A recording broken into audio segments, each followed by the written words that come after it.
L'invité du jour sur Espoir FM. De retour depuis le Festival international de journalisme à Couture-sur-Garonne qui se tient donc, on le rappelle, les 11, 12 et 13 juillet. Festival parrainé par le groupe Le Monde et le Nouvel Obs. Et nous avons avec nous quelqu'un qui doit être très très fier d'avoir ce festival sur son territoire. C'est Jacques Bilirit, président de Val-de-Garonne Agglomération. Bonjour. Bonjour. Alors une édition exceptionnelle. Aujourd'hui, les ventes ont été bloquées sur le site. On ne peut plus prendre que les quelques places qui restent en direct à la caisse. Un succès phénoménal. Oui, très, très grand succès public, mais en même temps, c'est un succès aussi artistique et avec la qualité de ce qui est présenté tout au long de ce festival. Il grandit et c'est la 9e année, 9e session. Je crois qu'on a commencé avec 3000 ou 3500 personnes. Voilà, aujourd'hui. C'est par jour. Aujourd'hui, c'est par jour. Donc, aujourd'hui, c'est même plus que ça par jour. Un très grand succès dû à la qualité de ce qui est proposé, dû à la qualité aussi de l'organisation, et puis dû aussi à l'implication des habitants de Couture. C'est assez exceptionnel d'avoir un festival avec un village à 500 ou 600 habitants. Et puis, 370, nous a dit Monsieur Moreau. Alors, 370 et puis le groupe Le Monde. Enfin, c'est quelque chose qu'on ne peut pas imaginer. Voilà, qui arrive, qui est arrivé une seule fois. Enfin voilà, qui est en train de se développer sur notre territoire, comme vous disiez. Alors l'apothéose, c'est ces 11, 12 et 13 juillet, mais il y a un travail qui est fait notamment avec l'agglomération tout au long de l'année pour arriver à ce succès et même au-delà des jours du festival. Si vous voulez, c'est d'abord un partenariat historique. Depuis le départ, on est aux côtés des organisateurs, et depuis que Le Monde l'a repris, on est aux côtés du monde avec l'ensemble des collectivités. C'est pas simplement l'agglo. On en parlera avec. Je l'ai dit, c'est Couture, c'est nous, c'est la ville de Marmande, c'est le département et la région. Voilà, donc on a là depuis le départ tous un regard très attentif sur ce qui se passe.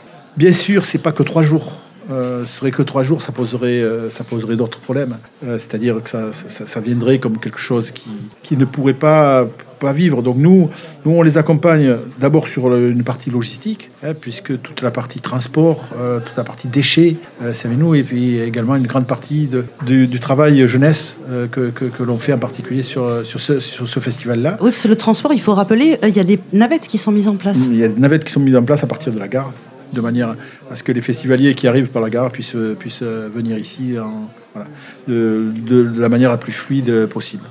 Et puis il y a l'accompagnement financier, mais également l'accompagnement tout au long de l'année, parce que quand le groupe Le Monde vient ici, ça nous permet d'avoir une action avec les collèges, avec les lycées, d'avoir une action avec les centres de loisirs, avec les ados. Voilà, donc on essaie véritablement de faire un travail continu tout au long de l'année, et pas simplement il y a un événement 3 jours et puis on s'en va.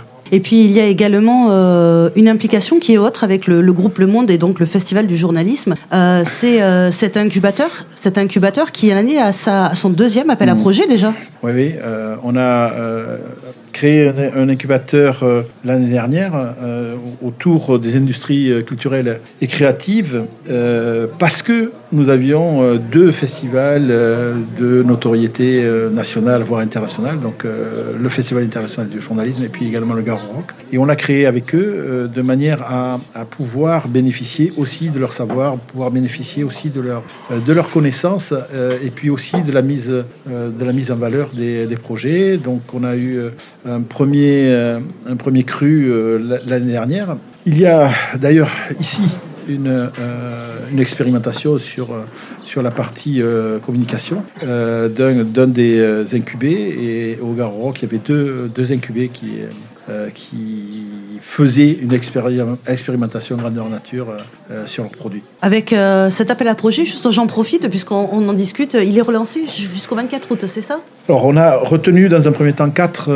incubés. On a encore 3 places, donc on a prolongé, voilà, de manière à pouvoir faire bénéficier le plus grand nombre possible de personnes de cet accompagnement, puisque c'est un accompagnement et financier et en ingénierie pendant 8 mois qui permet de passer de l'idée au projet. Alors ce qui est intéressant sur ce festival, alors ça a été toutes les années, mais cette année c'est vrai qu'on en a eu beaucoup au micro, ça a été la jeunesse. On est sur un festival, on n'est pas sur l'entre-soi entre personnes d'une certaine classe. Il y a également cette jeunesse et vous intervenez aussi.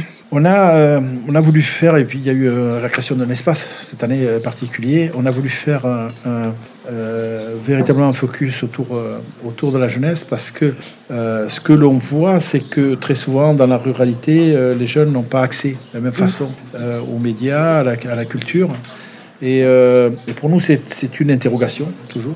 Et on a décidé de faire plusieurs propositions. Entre autres, on a une proposition avec une colo apprenante dans laquelle il y a 16 ou 17 jeunes qui travaillent sur comment devenir journaliste. C'est eux qu'on a eu au micro hier, voilà, en direct. Vous les avez eu, vous avez pu voir tout l'intérêt qu'ils portent à ce thème-là. Et puis on a eu aussi les centres loisirs, les 6 centres loisirs qui sont venus. On a eu, je crois, une 50aine de jeunes qui sont venus. Et puis on a également un groupe d'ados avec lesquels on a fait un travail intéressant autour des fake news, autour de qu'est-ce que c'est une radio associative, qu'est-ce que c'est, comment le média, qu'est-ce que c'est les médias, qu'est-ce que c'est aussi le dessin de presse, puisqu'il y a eu quand même un travail sur ce festival cette année, un travail autour du dessin de presse. Voilà, on a véritablement permis à ces jeunes d'aborder ces sujets-là. Ces sujets qui sont aujourd'hui vraiment d'importance, on a pu le voir dans les thématiques qui sont développées. L'information, comment s'informer, comment pouvoir les fake news. On a parlé beaucoup de Donald Trump et de son influence. Aujourd'hui, sur un territoire comme Val-de-Garonne, agglomération, qu'est-ce que ça apporte un festival international de journalisme comme cela ? Ça apporte d'abord de la connaissance. Voilà, y participer.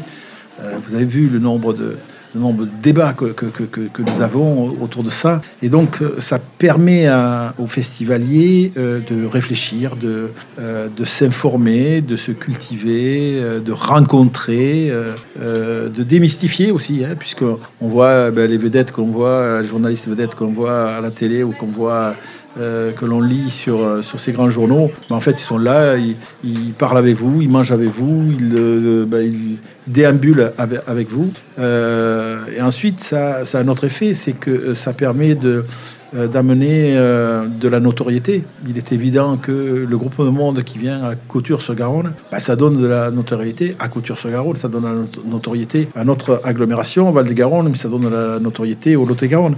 Donc cette partie de notoriété est complètement nécessaire quand on veut aussi vendre et rester attractif. Voilà, donc nous on se sert de cette notoriété pour ensuite vendre un territoire dans lequel le groupe Le Monde vient faire son festival international de journalisme. Donc on a des effets qui sont des effets directs sur les festivaliers, sur des populations particulières et qu'on traite de manière particulière.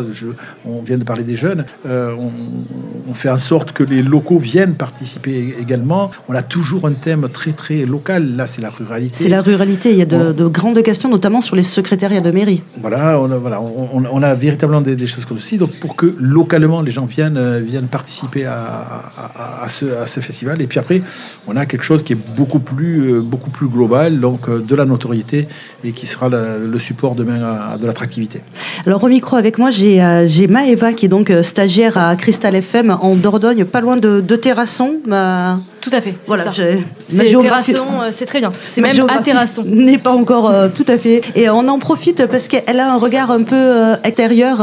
Elle ne vit pas en Val-de-Garonne agglomération. Elle ne grandit pas. Une question peut-être pour le président de l'agglomération. Alors moi, c'est pour revenir sur l'incubateur. Comment on fait pour y participer aujourd'hui, pour pouvoir proposer son projet ?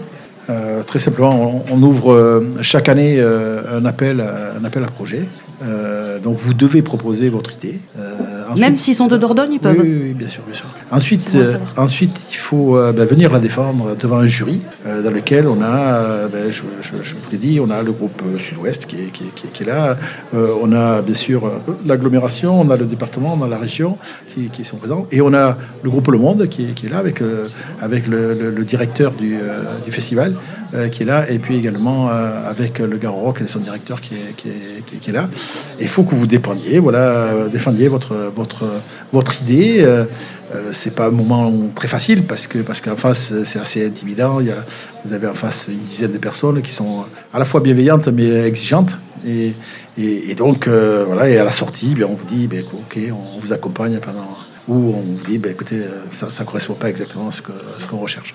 Oui, parce que le but, c'est pas de prendre tous les projets, puis on verra bien ce qui sort, c'est au maximum pouvoir emporter un maximum vers, après on passe à la pépinière d'entreprise. Bien sûr, c'est ça. C'est vraiment la phase, comme tout incubateur, c'est la phase avant création de l'entreprise. Donc on passe de l'idée au projet. Et quand le projet est bien défini, on passe à la création. Avec une thématique particulière, Maëva, à retenir. Voilà. Si tu veux faire passer l'information. Chaque année, on a une thématique, mais c'est toujours dans les industries culturelles et créatives. Oui, mais donc culturel et créatif, ça doit pas forcément apporter quelque chose de nouveau à Garo Rock ou de nouveau aujourd'hui au Festival du journalisme. Pas forcément, mais ça peut être un champ d'expérimentation tout à fait bienveillant.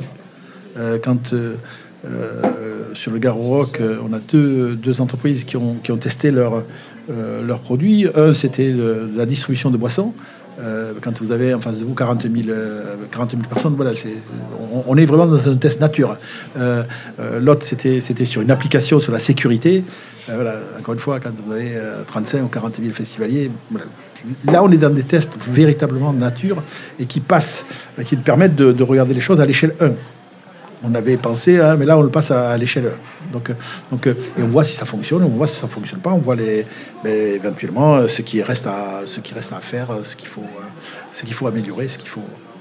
Et puis on parlait d'attractivité. Maëva, ce matin, on a reçu Éric Fabre, qui est meilleur ouvrier de France, un des meilleurs ouvriers de France primeur, et qui nous parlait des tomates. C'est aussi l'occasion, ce festival de journalisme, parce qu'on parle de journalisme. Au bout d'un moment, quand on a parlé, on a faim. C'est aussi l'occasion de mettre en valeur le terroir du Val-de-Garonne. Le festival du journalisme, nous, on le traite sur qu'est-ce qu'il apporte directement. Je l'ai dit, c'est le travail intellectuel, c'est toute cette connaissance, c'est les rencontres. Ensuite, qu'est-ce qu'il apporte de manière indirecte ? C'est la notoriété, c'est l'attractivité, et en même temps, c'est l'occasion de présenter à des gens qui viennent et qui ne sont pas du territoire, de représenter nos atouts, et les productions agricoles locales font partie de nos atouts, et donc c'est ce qu'on essaie vraiment de mettre en avant. Et également Garonne, on a vu une très belle exposition.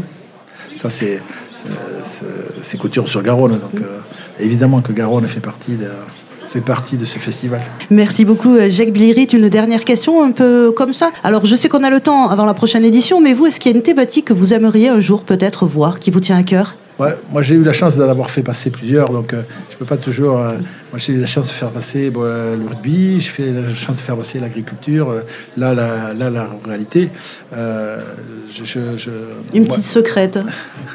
Non, ça fait partie. Aujourd'hui, il y a des thèmes qui sont importants. C'est la jeunesse sur la ruralité, la jeunesse et comment la jeunesse sur nos territoires puisse avoir autant de chances que sur notre territoire. Voilà, ça c'est un thème qui me tient beaucoup à cœur parce que c'est notre avenir. Merci beaucoup, Jacques Bilirit, et puis on vous dit à très bientôt au micro des radios associées, puis surtout bon festival. Bon festival à vous aussi. Merci beaucoup, au revoir. Merci. C'était l'invité du jour sur Espoir FM.